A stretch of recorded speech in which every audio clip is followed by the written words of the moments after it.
Hey everybody, this is David Schmidt, and thank you so much for being here this evening.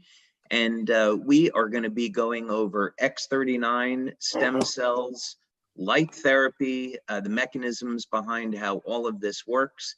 And I think you're going to find it really interesting because we're going to be exploring some very interesting material together. So with that, let's go ahead and get started. Now, I thought where we might start this evening, since there are so many scientific-minded individuals on the line today, I understand we have quite a few healthcare practitioners on the line with us, thought I might dig a little bit deeper into this presentation on the science than what we might normally do. So when we're talking about light therapy, what is so exciting about this is the idea that we can trigger very specific biochemical changes in the body with light. And we think about this, this is really extraordinary. If we looked at the pharmaceutical model, we know that a pharmacologist could spend their entire career, they could spend 20 years trying to figure out how to engineer and create a new drug to activate a specific receptor in the cell to produce a specific effect. So what's exciting about this is that we can use light to initiate biochemical changes in the body. And of course, because we're not introducing any foreign chemicals, there aren't going to be any side effects to this. So let's dig into this in a little bit more detail. How exactly does this work? Well, first thing is we often use the analogy that everyone accepts that you go out in the sun and sunlight is going to trigger a release of vitamin D. So very clear example that we all know to be true of how light will cause a chemical change in the body. This area is known as photobiomodulation. And one thing that's very interesting is that if we go back 10 years ago, the biochemical mechanisms for photobiomodulation, or another way we can think of it is low-level light therapy, the biochemical mechanisms weren't really very well understood. If we go back 20 years ago, light therapy was relegated to the area of quackery. Traditional scientists thought, no, this is a placebo effect, there's really nothing to it. And today, with over 5,000 clinical studies that have been published with people like Dr. Michael Hamblin at Harvard University doing pioneering research. Dr. Hamblin has over 400 clinical studies that are published. The mechanisms by which light therapy works and produces these changes are very well understood. Our company, LifeWave, has performed over 80 clinical studies in the last 18 years. So we have created an enormous body of scientific research that tells us how the patches work. Okay, well, let's just start over here. We see we have different wavelengths of light, and in this example, the wavelengths are in the near infrared band, but we can see cellular change in the visible band of light as well. But what's generally accepted is that, and what has been demonstrated and shown, is that wavelengths of light in the near infrared are going to increase production of cytochrome C oxidase. And this is, of course, very significant and important because of cytochrome C oxidase's role in the electron transport chain. And the electron transport chain, of course, is involved in producing energy from carbohydrates and fats in the mitochondria. So net end result is that we can use light to elevate energy production in the cell, and as a result, that net increase in energy in the cell can be used to drive different chemical processes. So if we want to, in our case, synthesize a naturally occurring peptide in the cell, this is going to be the pathway under which we're going to do that. And sorry, I know I'm going fast. I'm trying to get a lot of information in a short period of time. Now, as I mentioned, there are thousands of studies that are going to be in the literature. We're not going to have the time this evening, of course, to do an exhaustive accounting of all those studies. But just suffice it to say that here would be an example of a study where using near-infrared light to elevate cytochrome C oxidase is demonstrated and shown, and you can see that in the results of the study when you scroll down. Okay, now, why should we be concerned about this? Well, one of the reasons is that if we are interested in stem cells and regeneration, and we want to avoid some of the negative effects of stem cells, meaning that you inject stem cells, they're expensive, they don't always work. There can be contraindications. Sometimes the stem cells will divide in ways that are not beneficial or healthy. This certainly happened in the early days of stem cells.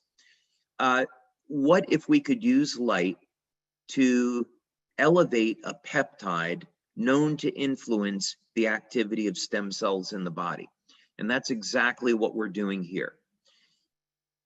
Now, Dr. Lauren Picard has spent over 45 years investigating copper peptide.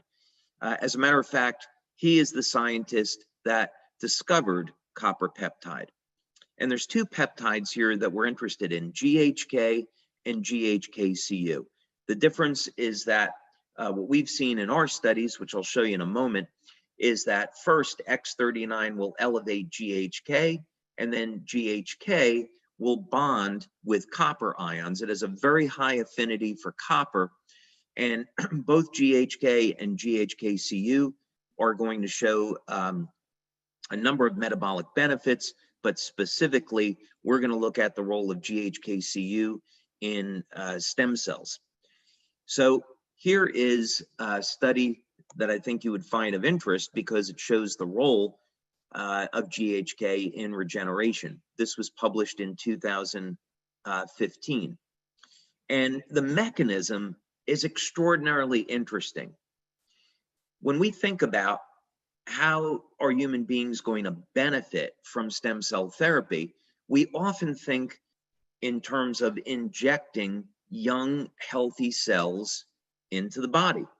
And that's certainly one way to do it. But what if we could take the endogenous, naturally occurring stem cells that are already in our body and get them to function like younger, healthier cells? And this is one of the really exciting things about copper peptide.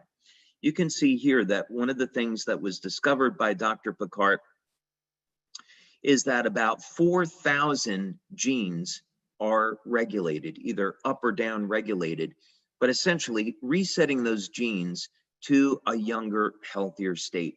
So this means that the stem cells can behave like younger, healthier cells. Here's a later study that was published in 2018. And when Dr. Picard began to see the regenerative effects of copper peptide, he then, of course, naturally concluded that copper peptide must be showing a role in stem cells. And of course, it turned out that he was correct.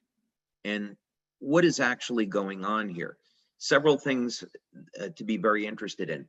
First, copper peptide is going to reset cells to a younger, healthier state by altering gene expression. Then those stem cells are mobilized through increased expression of P63. And here is a study that was actually looking at that. What happens when you elevate copper peptide in the skin? Now, not only will copper peptide increase the ability of stem cells to get to an injury site, but in addition, copper peptide has been found to revert the stem cells in the skin to pluripotent stem cells. So this means the total number of circulating stem cells increases. And in other studies that have been published, this leads to regeneration of damaged tissue. So we, of course, have done a significant number of studies, and you can find them here. We're not going to have time to go over all of these this evening. We have 9 clinical studies that we've completed so far on X39. Because of COVID, there have been delays in getting those published. We have one in particular I'm really excited about. It's a 50-person double-blind study on looking at X39 on how it elevates copper peptide. We have the predecessor to that that you can see here that was published. But basically what we show is that within the first 24 hours, X39 elevates GHK. And this is why when you look at metabolic studies that we've done on X39, it shows that most people are going to start to feel results in as little as 24 hours, and vast majority within the first 7 days. Okay, let's back up a little bit here.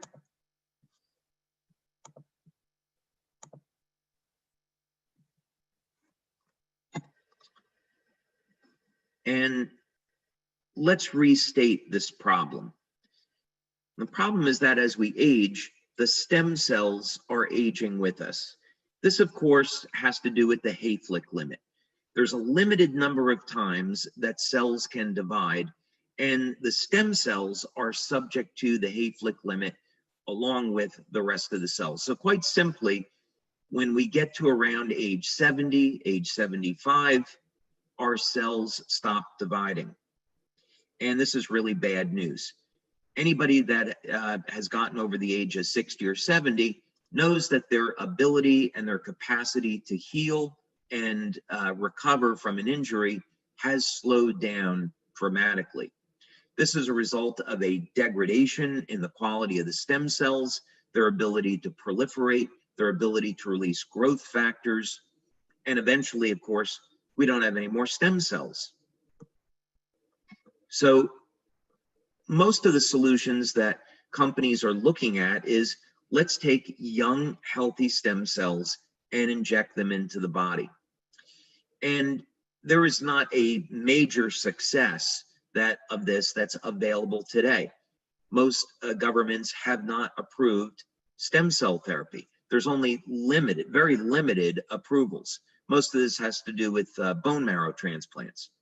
And that's because there are significant risks that are associated with injecting stem cells. If they don't divide the way that they're intended to be used, they could divide into cells that are not supposed to be in the tissue where they are injected. So for example, in Japan, there has been ongoing research into Parkinson's disease. And there's a human study going on right now where a needle is inserted into the brain and stem cells are injected directly into the brain.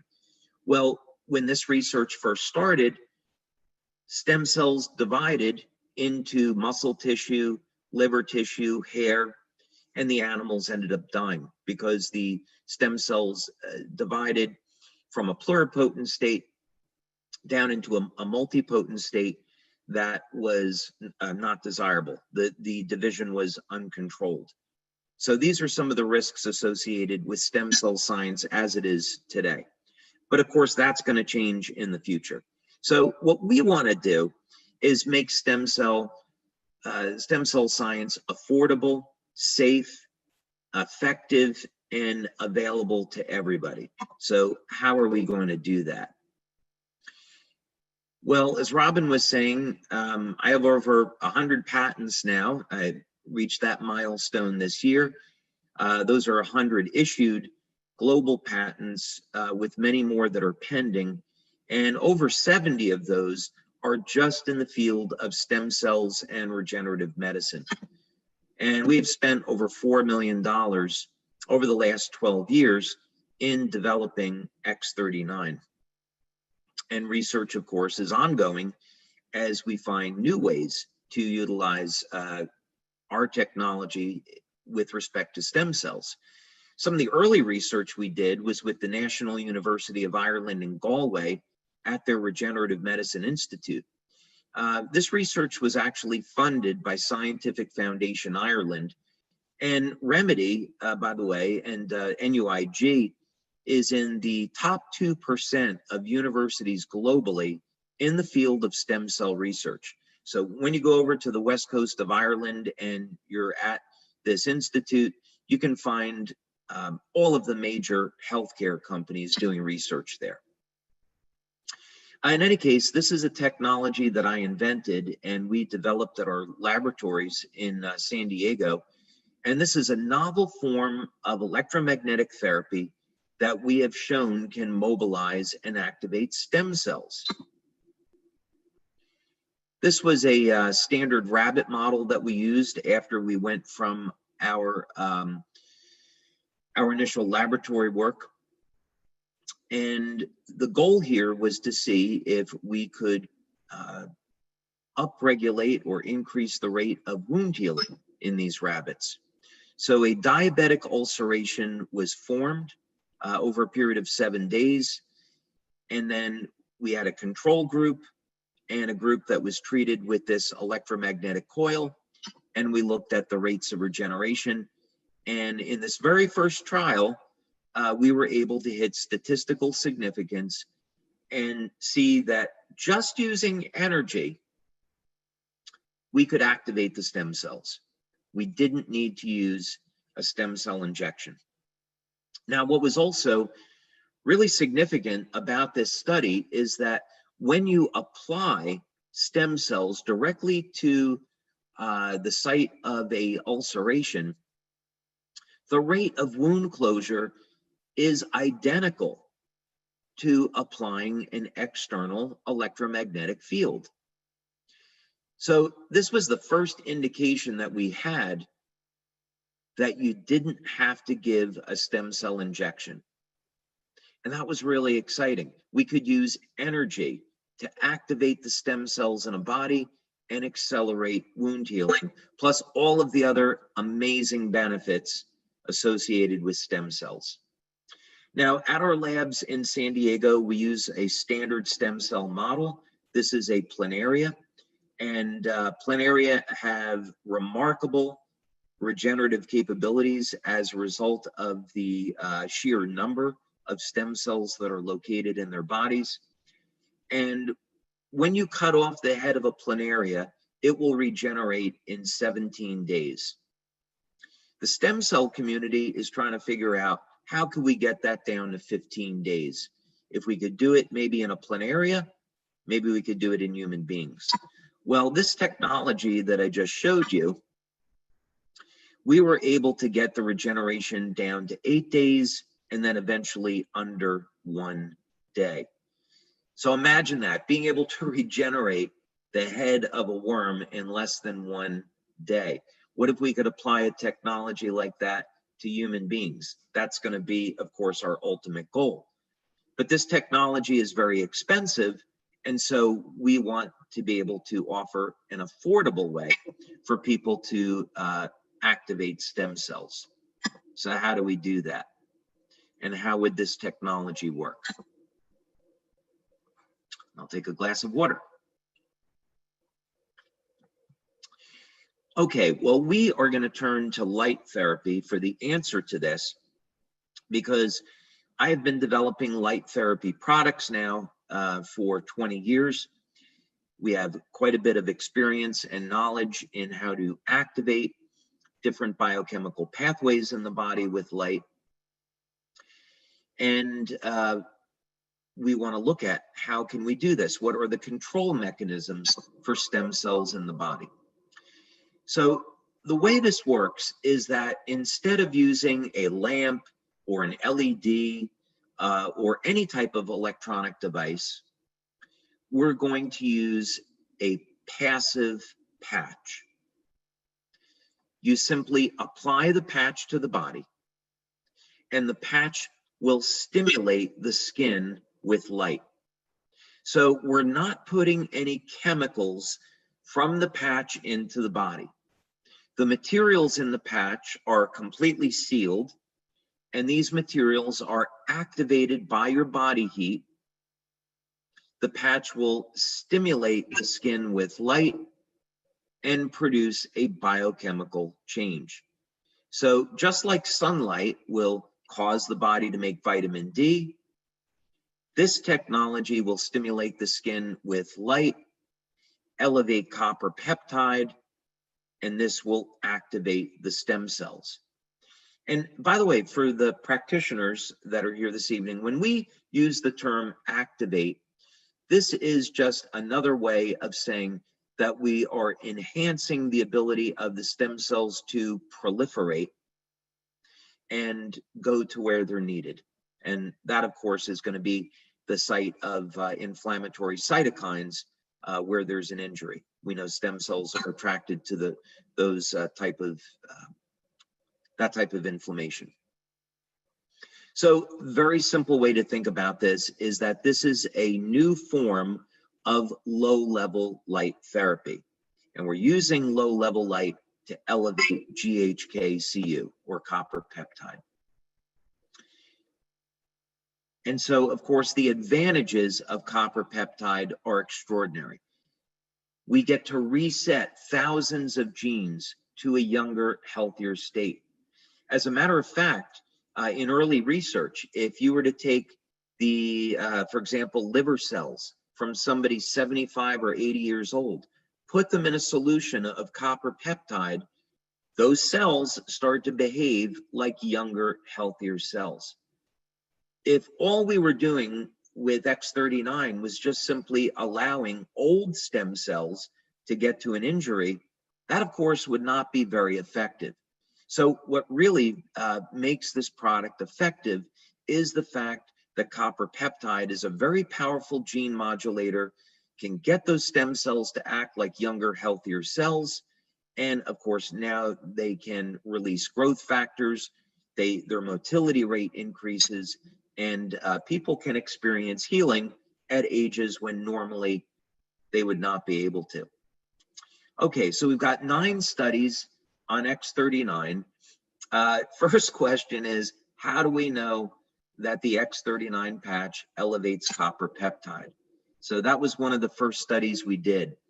It actually took us about a year to get through just method development.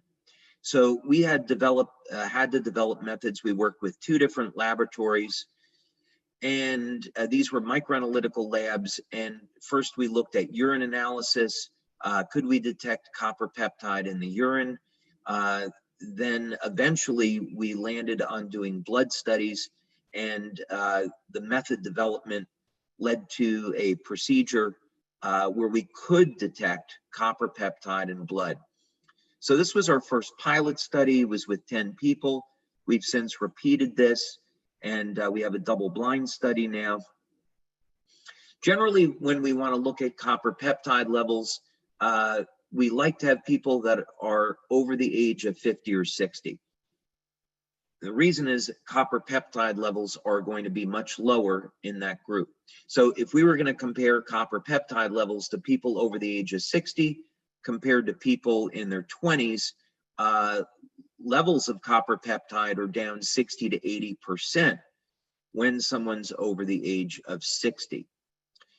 We also want to find out if, this is light therapy, so we should be able to see an effect rapidly. So we want to look at taking a baseline and then doing another blood draw 24 hours later. And then as a matter of convenience, we look at a 7-day period. And very clearly, what we see to statistical significance is that within the first 24 hours, we see increases in GHK. We also see increases in GHK-Cu, but not to statistical significance at 24 hours. But of course, at day 7, we are well into statistical significance. Now, we've also done metabolic testing with X39. And this is important. This was we did 2 studies here. The first was a pilot. The second was a 50-person double-blind. Again, mean age was over the age of 60. And we want to look at short-term benefits. What happens to the metabolism in the first 24 hours and in the first 7 days. Well, one thing we were interested in was looking at synthesis of amino acids. And we saw that amino acids were upregulated. So, for example, we looked at the branched chain amino acids like leucine, isoleucine, and valine. And this was important because we had anecdotal information that athletes were recovering much more quickly from exercise. So we saw about a 30 to 40% increase in upregulation of leucine. So I think we've got some pretty good evidence that through elevating leucine, we're activating mTOR, increasing muscle protein synthesis. And of course, this is going to be very valuable, not only in recovery, but also for any athlete or anyone that wants to improve performance. As another example, we also saw an upregulation of tryptophan. And that was interesting because in the early days of studying X39, we saw that people were getting improved levels of sleep. We eventually measured GABA levels, and we saw GABA levels being upregulated as well. So we indeed were able to determine why people were experiencing improvements in their quality of sleep. We also saw improvements in memory with X39, and I'm going to show you another study, a separate study that we did looking at the brain. Very interesting, we saw statistically significant decreases in blood pressure in people that had elevated blood pressure. We also did measurements with heart rate variability. And for those of you that are not familiar with that, that looks at the ratio of muscle contractions in the 4 chambers of the heart. And this is important because heart rate variability can detect abnormalities in the function of the heart. And we saw improvements in heart rate variability. Overall vitality, we saw improved. Even breathing improved.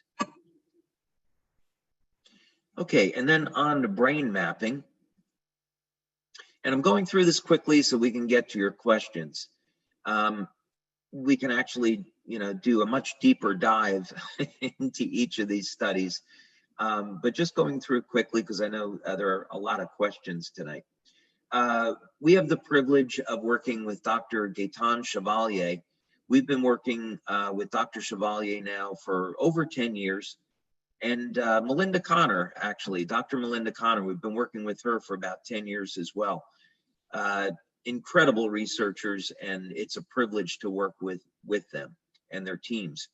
Well, Dr. Chevalier was doing research into nuclear fusion at UCLA. He's an expert in laser spectroscopy. And some of our early studies that we did with him were looking at biophoton emission. And we saw that with our LifeWave energy enhancer patches, we could actually bring the cells into greater coherence, and this would improve biophoton emission from the cells. So this is a very powerful anti-aging effect. We also had run a study looking at upregulation of mitochondrial function. We did that study with Dr. Frank Schallenberger and Dr. Homer Nazaran. At the time, Dr. Nazaran was at the University of Texas in El Paso, their biomedical engineering department. And so we saw directly that stimulating the skin with light would increase mitochondrial function. Any case, in this study, what we wanted to do was use a P300, it says here P3, it was a P300 EEG brain mapping system. This was the pilot study. There were some delays in getting started with the double blind because of COVID, but now the double blind study on this is underway. One thing that's important is that all 12 people in this open label study had dramatic effects. And we worked with people over the age of 60. And this is really significant because we would not expect, even with the effects of neuroplasticity, we would not expect to see changes this dramatic in a section of the population that is over the age of 60 and 70. But here at session 1 is baseline, session 2 is at 3 weeks, and session 3 is at 6 weeks. And what's happening is that the brain is shifting into a greater state of coherence. If we want to solve the problem of aging, the problem of aging can really be thought as a state of our bodies going from perfection, from the divine design, from a state of coherence and balance into a state of disorganization. And we see this over time, the degradation of the structure of the cells. Well, what would happen if we could reverse that and bring greater coherence to the cells, and of course on the macro level as well? And this is what we see with our products, that they establish greater coherence, and this is some proof of that. Here's the 67-year-old man. Now, I want to highlight the difference between these two, because most people are going to see results with X39 within the first week, and their first month using the product, most people are going to get great results. Some people, however, require a little bit more time, maybe about 10 or 15% of the population. So if you have a patient that's using X39 and they don't see the results the first 3 or 4 weeks, that would not necessarily be unusual. You can see by session 3 here at 6 weeks, already there's a very significant improvement as compared to baseline. So some people are going to take a little bit longer, but it's only about 10 or 15% of the population. Okay, and then just moving quickly now, many of you might have already seen these testimonials, so we'll go quickly through them. But some of the dramatic effects we see with X39 are in the area of wound healing. So sometimes it can be a scar that's more than a year old. Even we've had people with scars that were 18 years old. They still saw a dramatic reduction in the appearance. Or here, this is just after 2 weeks on a more recent scar. X39 can be applied behind the neck, below the belly button, and it will produce a systemic effect. Some people prefer to put the patch at the site of an injury, and of course, that's fine too. So this is a young man who had a job interview coming up, and he was in an accident, and you can see within 5 days, he experienced a dramatic result. This one's really extraordinary. I was meeting with a doctor yesterday, and we were discussing a study on X39, and I showed him this picture, and he was absolutely blown away. Here's a gentleman that was in a car accident, nearly lost his hand, and yet 2 months later, virtually no sign of that injury. So this is the power of resetting stem cells to a younger, healthier state. This is also, I mean, just incredible. This is a young boy, 9 years old in Denmark, caught his finger in a door, had it severed off. The doctors reattached it. You can see initially it turned black. The parents applied X39, and only 2 months later, the finger is back to normal. The doctor was astounded and said they didn't think that this was possible, and even still, they would have expected more like a 9-month recovery.